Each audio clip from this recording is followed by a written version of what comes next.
Numi Rapace, or Rapace, is going to have a busy year with releases. She's got a horror coming out next month, but for now, she's in the Netflix action film Black Crab. The concept is different, but is that enough to make it good?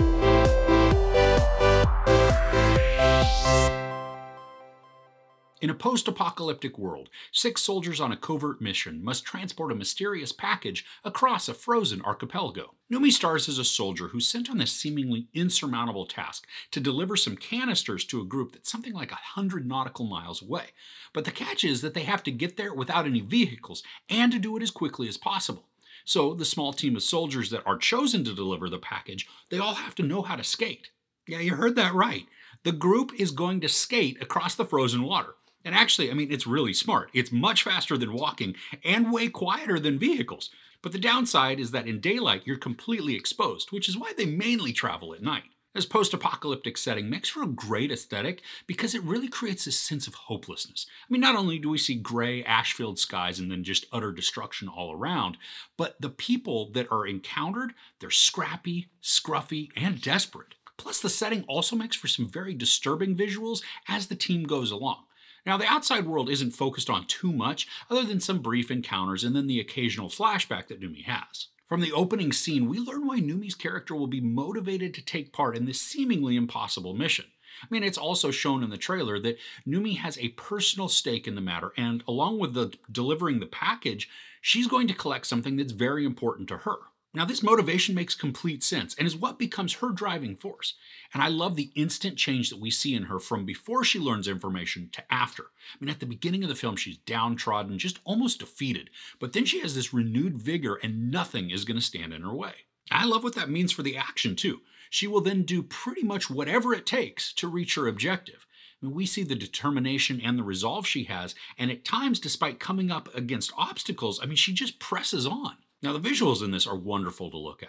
I love how we get a lot of backlit sequences of the team as they maneuver through a forest amidst a battle, or maybe they're skating across the ice with all these fires glowing behind them. Now, there's one sequence that felt very much like an 80s action film, or maybe even like it could have come from the Mighty Ducks. It is very dramatic, with the music swelling and the action being slowed down a bit. And then the way the camera moved to capture the scene just worked together to just make something that in the moment was cool and ridiculous all at the same time. But there are a lot of great visual moments that the film creates. The vast, barren, dark, and even foreboding environment work to really give us a sense of isolation. But there's also a beauty to how it's visualized on the screen. The action is also captured really well and makes for an exciting time.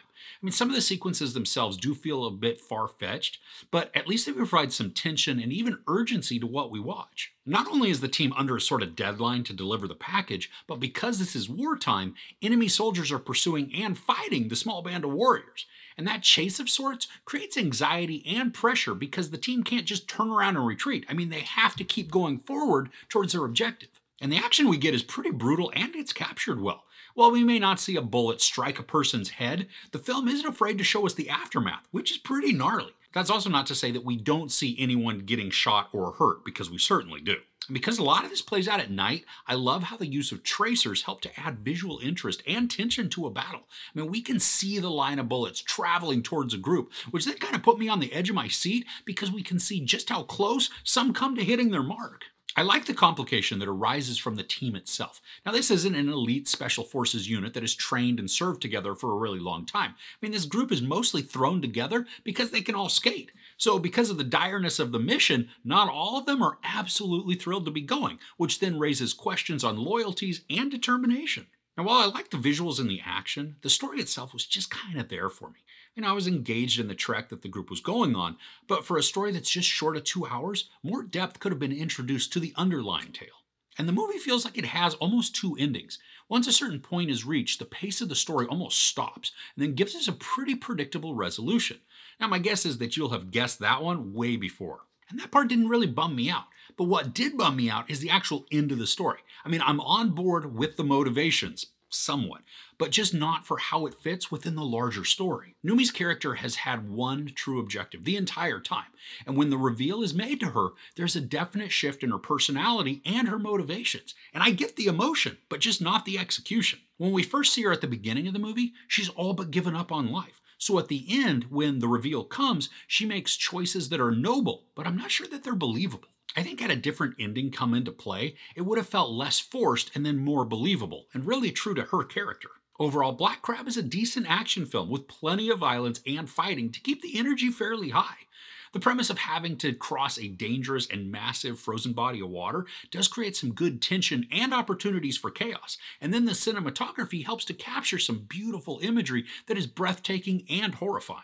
I enjoyed the urgency the story creates, but the plot is fairly generic, and then when all is said and done, seems to be more of a frustrating exercise in futility. I mean, this feels a little longer than it should, and it actually is a little longer than it should be, but it's not terrible for a one-time watch. Noomi Rapace continues to prove that she can handle action and drama by providing us with a character who can be sympathetic and ruthless all at once. There's no sex or nudity, but there is a lot of profanity and then a ton of violence. I give Black Crab 3.5 out of 5 couches. So what's your favorite movie with Noomi? I first saw her as Lisbeth Salander, and as far as I'm concerned, I mean, she is just the only girl with the dragon tattoo. She's also been in so many different films. Let me know your favorite in the comments below. If you enjoyed this review, please give it a like. Also, don't forget to share and subscribe. I'm Chris. This is Movies and Munchies. Thanks for couching with me.